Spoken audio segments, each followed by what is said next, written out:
আজকে তো আমি ক্লাসে সব থেকে সুন্দর ছেলেকে প্রপোজ করতে যাই। তোদের মধ্যে কিছু আছে নাকি? তুই আমার বোন কিন্তু পানি ওকে দিচ্ছিস। তোমার মতো ভূতনির হাত থেকে পানি খাওয়ার আমার কোনো ইচ্ছাই নেই।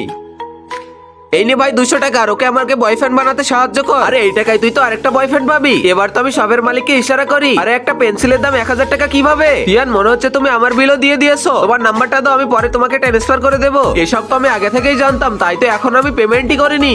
ভাই একটা মেয়েকে আমি অনেক পছন্দ করি, ওকে গার্লফ্রেন্ড বানাতে তুই আমাকে সাহায্য করবি? আরে কামিনা, ওটা হলো আমার বোন।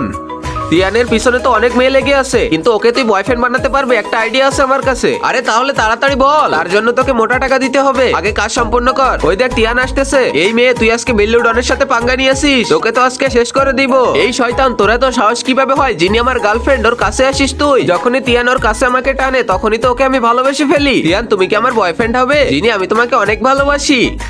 আমার কিন্তু টাকা লাগবে, চল হাট। থ্যাংক ইউ ভাই। তার আগে মহান আল্লাহকে তুমি ভালোবাসলে লাইক এন্ড সাবস্ক্রাইব করে দাও, আর পার্ট 2 দেখতে চাইলে অবশ্যই কমেন্টে পার্ট 2 লিখো।